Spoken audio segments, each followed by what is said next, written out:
your first step is to gather all of your ingredients, your vegetables, powdered spices, your yogurt, and your ground spices. Second step is to take all the onions and put it in the oil so it can fry until it's golden brown.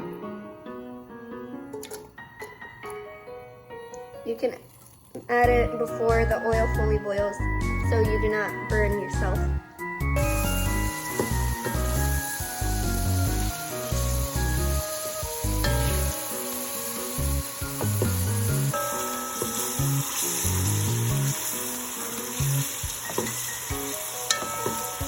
Now the onions are finally golden brown, you should separate half of them into a plate so they can crunch up, and keep the other half in the pot with the oil so you can add in the veal and cook them together. Off screen I added some water to the oil so it doesn't sizzle the whole time I'm cooking. Turn the stove on high heat and put in the veal with your oil mixture. You have to have the veal fully brown before adding the rest of the ingredients. Now you add your ground spices into the mix.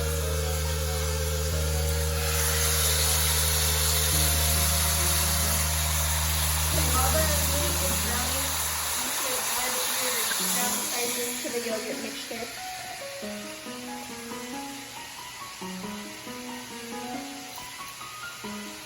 The meat is fully brown, you can add in your yogurt sauce and tomatoes. Make sure to get all of it in.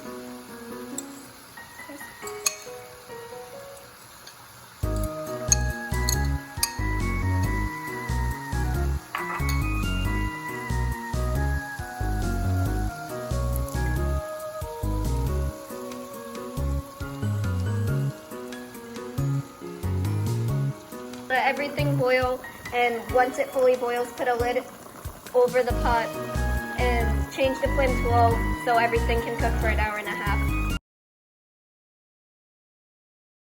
It's been an hour and a half and now everything has been completely cooked.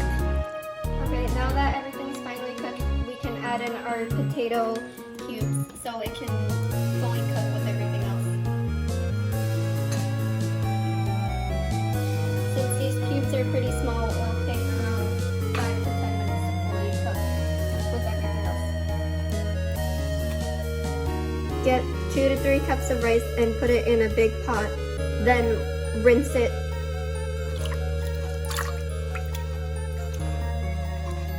A simple way to strain it is to put the lid over and just dump out all of the water.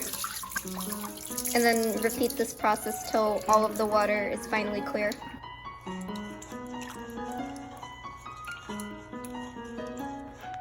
Your rice water should look like this once it's fully clean.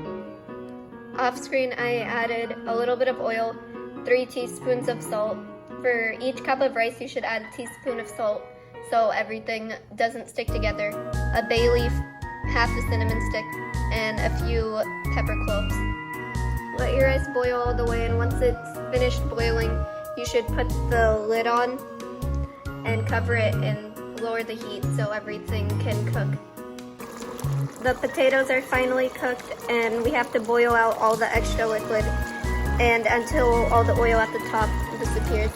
And in the meanwhile, the rice is also boiling, and once it fully boils, we will start cooking it. Green peppers and some cilantro.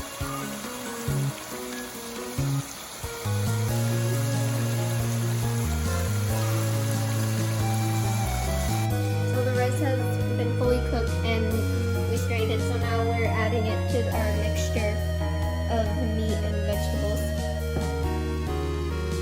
The next step is to mix everything in properly.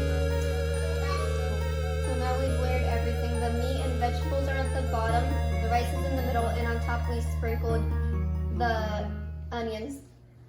Finally, we have to put everything on a low heat so the rice can fully cook, and we have to cover the rice, the biryani, while it cooks with either a kitchen towel or a paper towel so no heat escapes. Alright, everything is finally cooked and now we have to mix everything together.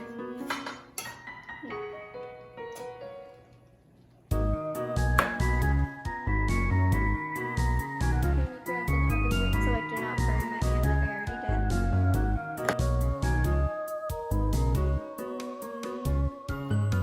had some assistance with getting the biryani out of the pot and plated.